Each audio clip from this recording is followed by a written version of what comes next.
Hi, I'm here with Slumber, and we're going to be talking to them today about their new song that they just put out, and of course, a bunch of other things. I want to thank you guys for being here with me, and of course, it's a pleasure seeing you because I think it's been about a year. Yes. So, for those who don't know, tell me a little bit about your band. Slumber is a trio. It is myself, Nick. Everyone, you guys want to introduce yourselves? Hello, I'm Kristian. And I'm John. Yeah, and we're Slumber. We formed in early 2018, like really late 2017, and we've been playing original music. And we're from New York. We're doing, playing, writing as much as we can, and we got through the pandemic just by the skin of our teeth.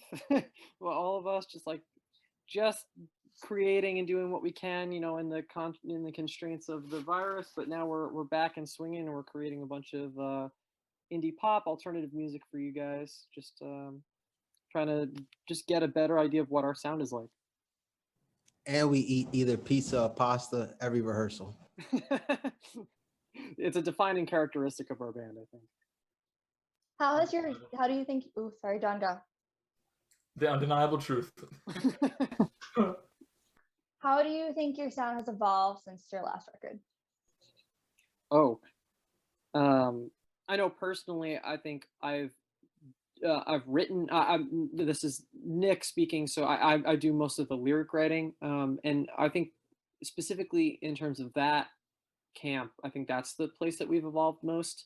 I've gone from less about directly personal experience to more of kind of the idea of human experience and the idea of things that affect other people too. And I think it's a subtle but definitely important change for me as a writer, because I think that it makes the music more receptive towards other people too. And I think some of the songs that we're going to have coming up soon, including this upcoming one, The State of Flux, is going to allow us to kind of connect to our audience a little bit better that way too.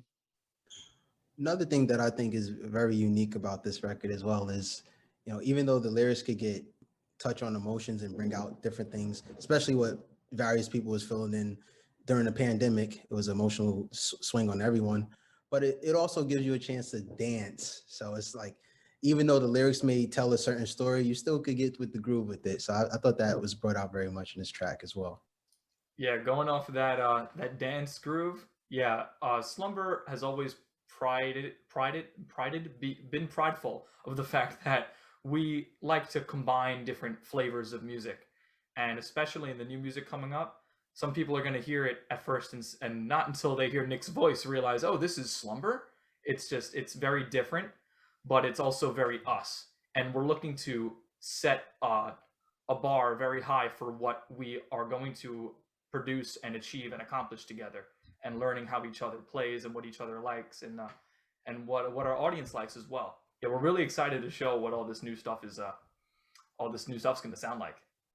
And I think it's just all about surprise. I think that I think both of you guys put it really nicely when you just said, like, hey, we're trying new stuff. We want people to dance. We want people to feel things.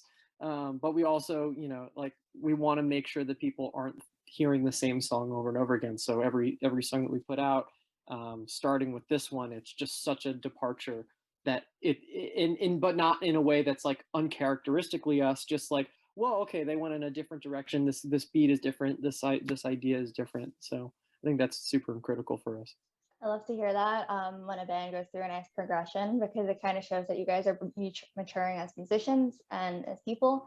And I think it's very interesting as to what you said, based on how song tempo might be different, might have a little different sound to it. Obviously, we'll know it's you guys. It has that type of charm to it. I also think this is going to be one of those songs when you're in like a happy mood and you're like, yes, let's listen to this. And then on another day, you might be like, these lyrics. Like, this story is phenomenal to listen to. So I love that you guys have that diversity and are able to, the versatility to do that. So my next question is actually State of Flux. I want to talk about the title. When I first heard it, I was like, is this because life's kind of been in this weird momentum for a little while? Do you mind telling me a little bit about like how you guys came about that? Sure. State of Flux was a song I wrote mostly through quarantine. I did a lot of the groundwork on the song when we weren't meeting. There was a period of a couple months where we weren't seeing each other at all from like March to June-ish. And obviously I'm not just going to stop writing music, but for me it was a little bit of a transformation because I don't usually write songs with all the parts or whatever completely independently of them. I very heavily lean on John and Kristian to kind of bring an idea to light because I can't do what they can. But it was an interesting song to write in that space and in that time period because yeah, it was very receptive towards what the time was, because especially April, May, I felt like I feel like even retrospectively, obviously now, but it was this time where I just kind of didn't feel like any time passed, but it passed so quickly that I didn't know. So yeah, it is kind of a state of flux, and that wasn't always the title of the song, but it was always a lyric in the song. The lyric in the song, in a state of flux and yada yada yada. That was always in the song, and I always liked that as an anchor point to the song because that always felt like it was characteristic of not only how the song sounded, but how the time in which the song was written. And as I rewrote parts of the song and as we tracked all of the song together, it's maintained as the core theme for everything that surrounded it. I don't know if you guys have any comments on like the idea of state of flux or anything like that. Kristian, for listeners, Kristian zipped his mouth shut and threw away the key. So you mentioned like COVID definitely impacted, I would say, like the writing style for you guys going during that period. Do you think during quarantine there were certain methods you guys developed that made you stronger as a band or like find more cohesion in a way that you never thought of before?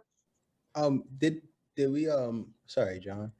Did we do the playlist, Nick, during the while the pandemic was going on, where we individually put what songs we like? Yeah. That helped me a lot. I just wanted to make sure it was in that time frame because it was more of a deep dive to see where Nick had at what as far as music as well as John's. I mean, the only time is say if we're in a car ride driving somewhere, we'll listen to something, but it won't be as totally as a deep dive. So once I listened to their different playlists and we both all having our different backgrounds as far as music, it helped me to understand them more. So even when we got back together with playing, I could kind of see what type of vibe John was going for if he started playing the bass line. Just, I mean, not saying I'm trying to copy specifically with the style he's playing from, but it gave me some leeway of how I could match my rhythm with what he was playing, and same for Nick. So yeah, just listening to what music they were listening to, that definitely helped on my end. And talking actual songwriting, song structure, with State of Flux, Nick sent over an idea and said, hey, this is the idea, or at least, and he did it for both me and Kristian, but to put in my perspective, he sends over, here's the idea for State of Flux, and here's the idea of like with a little bass line in it. You can choose to use that as a stepping stone for your own bass part, or you could completely take it out and write something new and original. So we got to kind of experiment with what each other wanted to do with this. So when Nick sent this over, and I didn't necessarily know what idea he had to go along with State of Flux, but when I heard it, I knew what idea I wanted to run with. So that was it was almost like a modular kind of song that we wrote, to do air quotes here, in quarantine. It was like a made in quarantine kind of song. So I would say that definitely, especially for State of Flux, being inside and separated kind of changed the way that we went about writing the song for the first time. To interject with that, I gave John like literally a 3-note bass line, so it wasn't like try and come up with something. It was, John, write something different because this doesn't work. That was the note. It was pretty basic. It was bare bones as bare bones can get, but I'm not writing this part. He's got. That's really interesting how you guys mentioned that, especially Kristian with the playlist thing. I'm going to be honest, during quarantine, how I connected with people was sending them playlists. Just it kind of was a way to talk to other people and at the same time be like, this is how I'm feeling. Maybe you understand now. So I'm actually quite curious what were some of these songs in these playlists, if I'm allowed to ask. Oh boy. I can literally go on Spotify right now and check. For me, I don't have Spotify, so they had to send me their list individually. So I don't have that on hand right now. I got them. I got all three of them, I think. But yeah, it's just a range of stuff. I change out like we have an artist playlist on our Spotify account with each one of our like just general music tastes, and I try to swap out my songs every so often because there are songs that always supersede them as time goes on. I'm like, you know what, actually this one, and then I'll like swap them back or whatever. It's the constant battle of a playlist, especially when it has your name on it, because I feel like it represents yourself in a weird way. But I don't know. It's interesting, Kristian. I don't know which ones would have stuck out to you more than others. I guess it's like ones that we've talked about, right? Like things that come up. I know for me, the ones that they've been receptive to, specifically Kristian, because he and I drive and carpool over to John's a lot, so we end up listening to a lot of music together. But one band that specifically stuck out for both of us is the Night Cafe. They're a band from the UK. They're one of my favorite, and when I played them for Kristian, I think he really got excited about that style. Yeah, definitely with that band, but listening to music with Nick is like, I felt like I've been living under a rock all my life. Like, yo, where have I been? Like, where's all this music coming from? So yeah, it's been quite the ride. John, is there anything on your playlist that you specifically like call out? Yeah, on my particular playlist, I too am trying to pull it up. Yeah, my playlist is a bit of a mess. Our manager Jane says I listen to boomer music. I beg to differ. I love the kind of music I listen to, and I don't want to put that word on it, but because I know how that word goes now. But what I thought was interesting about all of our playlist is that there was very little overlap, and that kind of goes to reinforce that claim that I mentioned before about Slumber priding itself with, that's the term I want to use, priding itself with being a band that changes up all these genres and changes up all these preconceived notions that people have about what a group will sound like, because we have so much differences, so many differences in what we listen to, and so many different influences, and that all kind of comes together and makes something pretty special. If you want to know, though, my playlist has got like Weezer, Def Leppard, Soundgarden, Red Hot Chili Peppers, my all-time favorite band. Muse is one that I am receptive towards. Yeah, Muse is pretty cool. A lot of stuff with some pretty bumping bass. So, but not that anyone would have thought anything less. And to go in reverse for Kristian, one that I've known about Anderson .Paak for a while, but like he showed me a decent amount of his music, and it's also on that playlist, one or two of his songs. And it's one of those things that like you hear a name so many times, you're like, oh, okay, yeah, I just know what they sound like. And then you actually play one of their songs, you're like, oh, wait, like I do know what they sound like, but this is so much better than I expected them to be. So I definitely am diving more into his discography and seeing like what he's all about. And some other people. There's this trying to look up what the name of it is. Robert Glasper. There's a cover of Smells Like Teen Spirit that I like indirectly found that Kristian showed me. I was like, wow, this is like the love of music right now. The best way to connect with people. Yeah. And John, I kind of agree with Jane, but but honestly though, I listen to that stuff too, so I can't say that. Listen, you cannot rip on Weezer. Weezer is the coolest uncool group of people I've ever seen. I absolutely adore them. It's a good way to put it. So Hella Megatour? I want to go. I really do. That looks amazing. My next question for you is actually about the artistic direction of the cover art. Very interesting. Do you mind telling me how you selected that as the piece to represent the song on? It has a better name. Yeah. I feel bad. This is another question that's like mostly on me, but the cover art was actually done by my dad. He's an architect by career, but he's done art all his life and all of my life, obviously. And I wanted him to do a piece for us for a while. On one of our cover arts, and for what he's been doing, like the last couple of years, he's done a lot of pieces on black canvas. So it's not like a painted, it's not painted black, it's starts black. So you tend to think differently and use different colors because of that. And we shot the music video for this song ahead of finishing the cover art and stuff. So I had already some visual ideas of like what I wanted for the cover art. And so when I talked to him about it, I was just, I sent him the song, I showed him kind of the ideas and even some of the rough shots in the music video that we were working on. And I said, just something that's a little bit about dissociation and identity, maybe some like sort of portrait in the front. And he just came up with a bunch of random ideas, and I sent them to the guys, and we started gravitating towards one style, and we combined a couple, and we just kind of ended up there.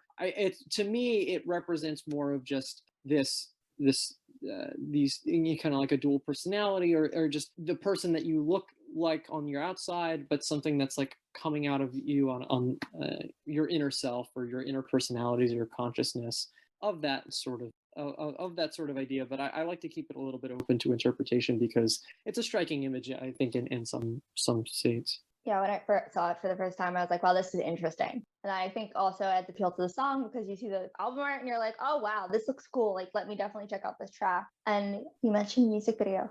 Are we allowed to know a little bit about it?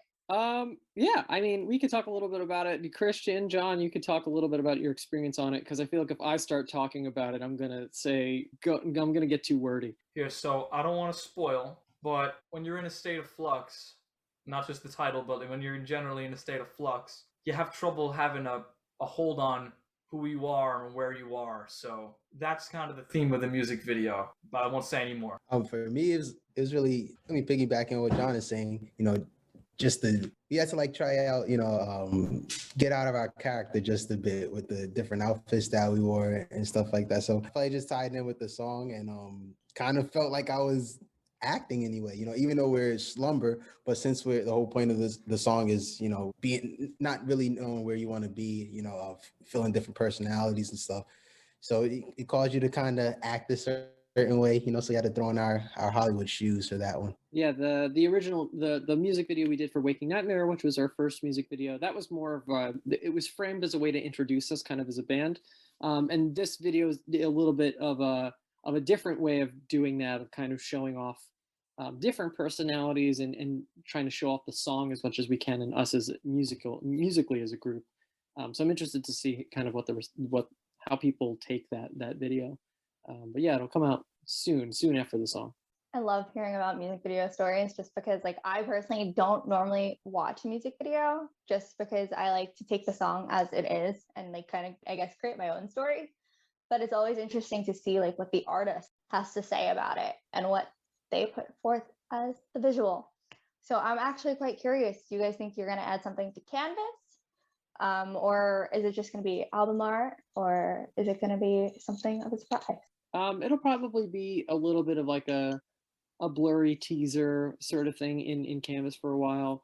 I actually was just thinking about this morning, about like how long do we keep the album art up, because it's such a different image. And this isn't a spoiler of any kind, but that image, just because it was so separated from the video in coloring and who's actually doing it, they don't cross at all. So I thought about like, how do we incorporate that, or are they two separate things? So yeah, we're not really sure yet, but we'll see how that kind of shakes out. Leave it up for what happens. Whatever happens, and I can't wait to see what it's gonna be.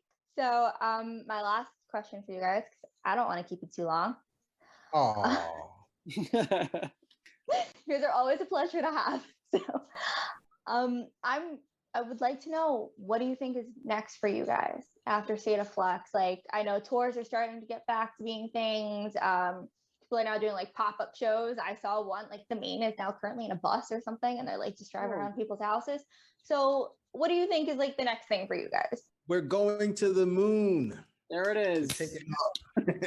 Austin is away, baby. Higher than Dogecoin. I mean, just Slumber, to keep writing, really. Slumber does not endorse any Yeah, we're not financial advisors. Yeah.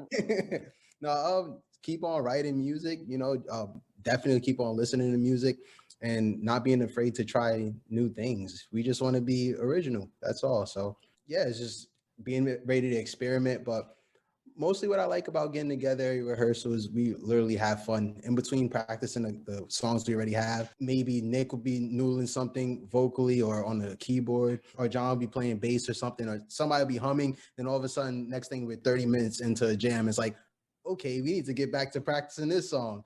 Just keep on having fun, pumping out new content, as things open up, get rocking on some shows. And everyone, if you hear of any of the shows, please stop on by. It'll be delightful for your ears. John, future of Slumber?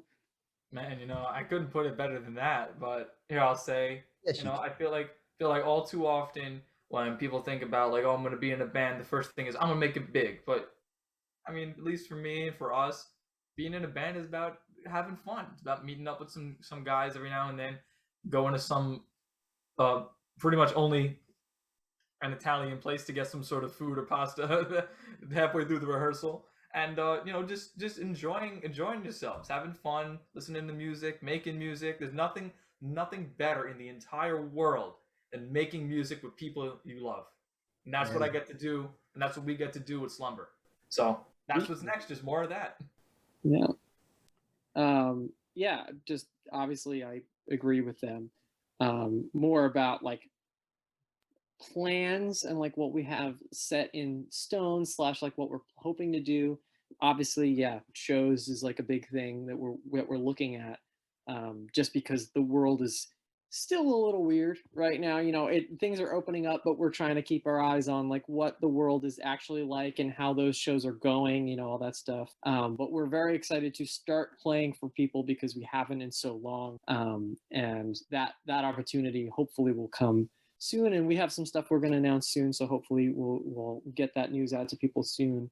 In terms of music, like obviously I hope everyone enjoys State of Flux. We're recording this obviously right before it comes out, so hopefully people enjoy that song. And then we have a couple of other songs that we just put out or that we just recorded, so we're excited to like see how people are going to take those as well, because those are, each one of them is a very unique identity, so I'm excited to see where those take us. And yeah, just general social media stuff, just like keeping our eyes out for like what the next thing is, and that can be a video, that can be a song, show, whatever. This is my reminder to plug the socials. Yeah, so yeah, follow us on social media. We have most of our following is now really like Instagram, TikTok, that kind of stuff. But we're on all that stuff at Slumber Music, and that's SLMBR Music. It's Slumber without the vowels. Obviously, you can find us on Spotify, Apple Music, Tidal, Amazon Music. I don't remember the 14 streaming services anymore. As Slumber, SLMBR. Obviously, our new song State of Flux is going to be on those platforms on June 23rd. And everything else that we've ever put out and will put out will be on those platforms. Listen, if y'all don't get anything from this, just know that Slumber is here to delight your eyes and ears. So listen to our music and follow us on social media. And if we can figure out the technology, we'll delight the other 3 sentences as well. We might have to wait for COVID to die down for that to happen. The Slumber Sandwich coming to a shop near you. Yes, the Slumber.